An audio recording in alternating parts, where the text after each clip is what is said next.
Em relação aos pisos, a gente tem a norma de desempenho que pede para a gente sempre olhar os seguintes quesitos, né? Manutenção, segurança, reflexão da luz, acústica, resistência, abrasão e permeabilidade. Então, sempre avaliar, né? Poxa, esse piso é fácil de ser mantido, não é? Ele é seguro? É escorregadio ou não? Ele tá refletindo muito a luz? A acústica tá legal, né? Às vezes você tá, sei lá, projetando um ambiente de escritório, não é legal aquele piso que fica toda hora com toque-toque, né? Que vai atrapalhar as pessoas a trabalhar, tá? É um piso resistente, né? Então o lugar tem ao tráfego, como que é, né? Como que é a permeabilidade desse piso, né? Então, são 5 quesitos aí pra gente avaliar dentro dos pisos.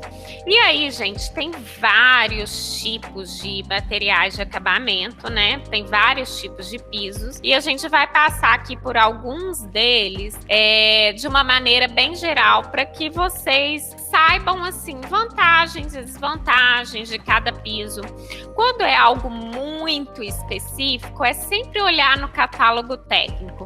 Por exemplo, nossa, com que material que eu limpo esse piso, né? Então, sempre no catálogo técnico, por exemplo, se você entra no site da Porto Belo, tem a maneira que você vai limpar aquele piso específico, tem o tamanho do rejunte, por exemplo, o rejunte vai estar lá na caixa, né? Qual rejunte que você tem que seguir? Então, tem que seguir aquele espaçamento, até mesmo para que você tenha a garantia do piso, né? A gente vai passar aqui por alguns tipos de piso, tá? Pedras, cerâmicas, ladrilho hidráulico, porcelanato, pisos drenantes, madeira, laminados, vinílicos, granilite, cimentícios, porcelanato líquido, carpete, pisos elevados, aço, neolite, linóleo.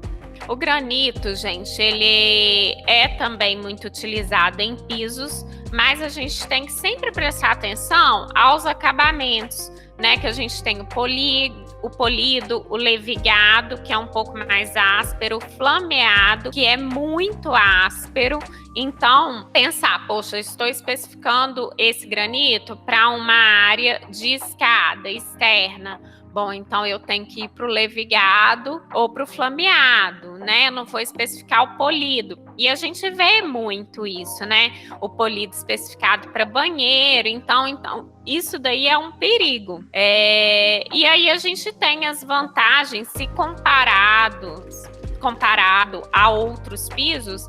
É um piso de alta durabilidade, né? Ele pode ser feito sob medida. Então, às vezes, por exemplo, eu quero paginar um lugar menor, de repente só com 3 peças você consegue, né, paginar esse lugar. Ele é mais difícil de riscar, né, mas tem as desvantagens, né, tem um custo alto se comparado a outros pisos, né, você pode ver porcelanatos, às vezes, bem mais em conta. E essa questão do polimento, né? Quando ele tá polido, ele fica mais escorregadio. O mármore, né? Se a gente for comparar com o granito, a gente tem um custo normalmente mais elevado que o do granito. Depende também, né? A gente tem mármores também mais em conta, tipo Bege Bahia e tudo. Então, são grandes variedades de cores, são duráveis, né? Você dá aquele ar de requinte, né? Se isso for condizente aí com a atmosfera pretendida, tá? E aí você vai ter o polido, o resinado, o bruto, né? Então, quais são as desvantagens? O custo um pouco mais alto, são menos resistentes que os granitos. Eles exigem uma limpeza mais constante, né? Porque são porosos, são mais porosos. Outras pedras, mas, por exemplo, quero pôr um mármore numa sala, numa escada, não tem problema nenhum, né? Fica muito bonito, tá? Outras pedras naturais, uma escada interna, né? Então, muito utilizada em piscinas, áreas externas e calçadas, né? As pedras. Então, elas são duráveis, sim, e às vezes a desvantagem é a manutenção, né? Porque às vezes exigem uma lavagem apropriada, né? Elas vão são de mais difícil limpeza, né? Normalmente, principalmente se forem mais ásperas, né? Aí eu coloquei alguns exemplos de pedra. Dependendo do tipo de pedra também, gente, por exemplo, a pedra portuguesa, a pedra tipo filetão, né? Filetinho, precisa de uma mão de obra especializada para sentar, né? Para ficar com um assentamento bom, né? Esteticamente agradável. Cerâmica, né? Podem ser usadas aí nos pisos e paredes também. Ela tem a vantagem de normalmente ser mais econômica, é sim durável e normalmente é um pouco menos resistente que os granitos porcelanatos. Tem uma área um pouco maior de rejunte, normalmente, a cerâmica. Aí ela acumula um pouquinho mais de sujeira nesse rejunte, né? Elas são classificadas pelo PEI, então quanto maior, mais resistente é a cerâmica. Ladrilho hidráulico, né? Ele é feito de forma artesanal, à base de cimento, né? Pode ser utilizado em pisos e paredes. Então, o ladrilho hidráulico, ele é fabricado já há muito tempo, né? Desde o século XIX. E, assim, você consegue, muitas vezes, nas fábricas, fazer até os desenhos mesmo que você quer, né? Mandando. Então, dá para personalizar bastante.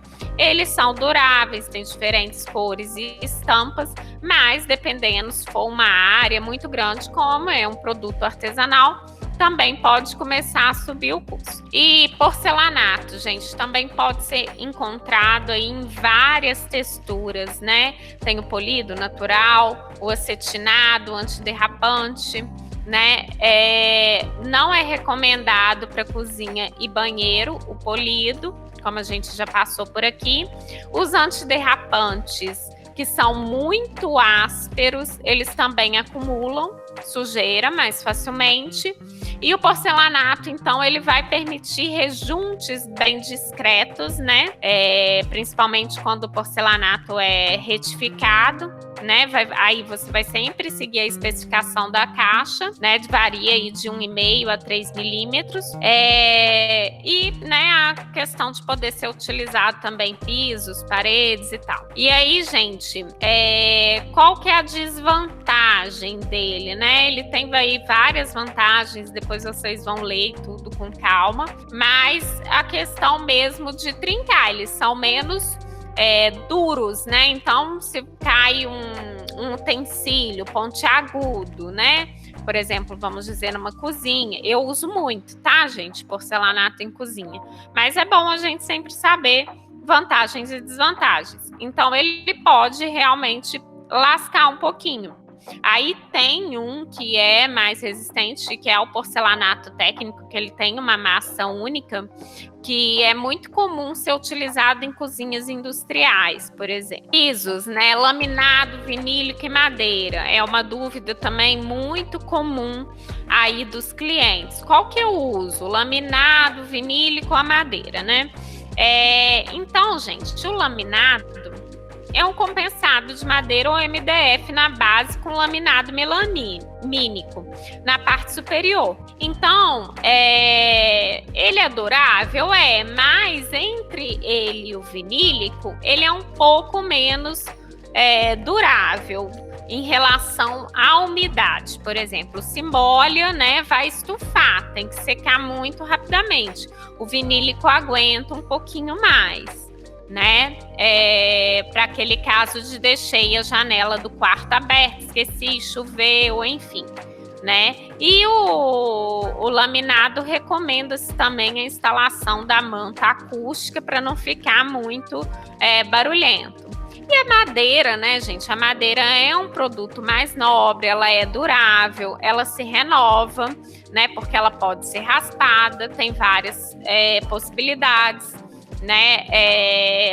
Mas já tem um custo mais elevado. Mas, principalmente quando você vai em apartamentos, né, mais antigos, casas mais antigas, e vê um piso de taco, um piso de tábua corrida, é interessante que você tente renovar. Muitas vezes está deteriorado, mas com uma raspagem, né, você consegue recuperar aquele piso. E aí, gente, a gente tem esses pisos, né, que imitam cimento queimado, a gente tem o próprio cimento queimado. Então, quando vai fazer o cimento queimado na obra mesmo, é recomendado que use aí uma impermeabilização, e ele também pode trincar, né, com mais facilidade, né, um piso artesanal e tudo, mas assim, é um piso rústico, mas tem gente que gosta das trincas, né, faz parte do piso. Então, mesmo colocando as juntas de dilatação, dá para colocar as juntas. Eu recomendo que coloque de 1 em 1 metro, né? No máximo 1 por 1 aí, quando for fazer esse piso artesanal na obra. O custo dele é baixo, tem esse efeito mais rústico, só que ele é um pouco escorregadio, se for colocar, por exemplo, numa cozinha, numa área de churrasqueira, tá? Então, tem que ver, sempre que o cliente fala de cimento queimado, tem que ver se aquele cliente tem esse perfil mesmo do piso de cimento queimado, que acaba dando umas manchinhas, umas trincas. Tem gente que não liga para isso, né, que quer esse efeito mais rústico, mas tem gente que já não vai gostar. Aí tem o monolítico, né, que ele é sem juntas, feito por empresas especializadas. E o próprio cimentício, que você já pode comprar em placas prontas, né? E aí quer esse efeito de cimento queimado também, né? Tem porcelanato de todo tipo também, né? Então a gente tem muita opção. Até o próprio vinílico e tudo já tem também com essa carinha, né, do cimento queimado. O granilite, né? Ele é muito utilizado em grandes áreas comerciais, né? A gente vê muito prédio institucional com granilite. Então, a composição dele leva grânulos minerais, mármore, granito, quartzo, calcário, misturados ou não, e o cimento, mais areia e água. Ele pode ser aplicado no piso, em parede, em rodapé, em bancada. Voltou muito, né, a aplicação dele em bancada. E ele pode ter aquela aparência mais polida ou a aparência mais rústica, né, que é aquele fugê, que ele é mais bruto, né? O fugê é muito utilizado em calçada, eu utilizo muito em calçada de residência e tudo. Vantagens, né? Ele é resistente, ele é durável, né? Tem grande variedade aí de cores. Quando ele tá polido, é de fácil limpeza. Ele pode aparecer aí um pouquinho de trinco, um pouquinho de fissura, e ele fica liso demais quando é aplicada a resina, né? Então fica um pouco mais escorregadio, tá? Epóxi, né? Piso epóxi. É um plástico termofixo que endurece quando se mistura com a resina epóxi. Também é conhecido como porcelanato líquido, tá? Ele é muito utilizado em ambientes com tráfego intenso, como fábricas, hospitais, quadras. Pode ser aplicado sobre diversos materiais e tem alto brilho. Ele tem muita durabilidade, mas, assim, desvantagens. Aí tá o custo alto, ele nem tá com custo tão alto assim, mas o que eu já ouvi algumas pessoas reclamarem é que ele pode ficar amarelado, né, quando bate muito sol, justo por conta da resina, né, gente? E outra coisa que também já me reclamaram desse piso é que ele arranha com mais facilidade. Assim, aparece o arranhão. Aí temos o carpete, né? Que é feito aí de vários materiais, lã, nylon, poliéster. Podem ser comercializados em placas ou em rolos. E é muito utilizado em escritórios, em quartos. Tem a vantagem do conforto térmico e acústico, mas a limpeza é um pouco mais difícil, né? Muito aspirador e também chamando empresa especializada para limpar, né? E ele fica um pouquinho marcado, às vezes, com o peso do próprio mobiliário. E aí a gente vai ter vários outros tipos de piso, né? O piso elevado, que é muito comum para a gente utilizar em escritórios, para passar toda a parte de tubulação de cabeamento aí por baixo, tá? Cuidado com os desníveis de um espaço para o outro, né? Por exemplo, porque às vezes você vai fazer um espaço, né, reformar um escritório já existente. Aí surge essa ideia de fazer o piso elevado, então tomar cuidado de um espaço para o outro em relação ao desnível, né? Tubulação de ar também, muito cuidado, porque não é para passar isso por baixo por conta da condensação da água e oxidação dessa estrutura, tá?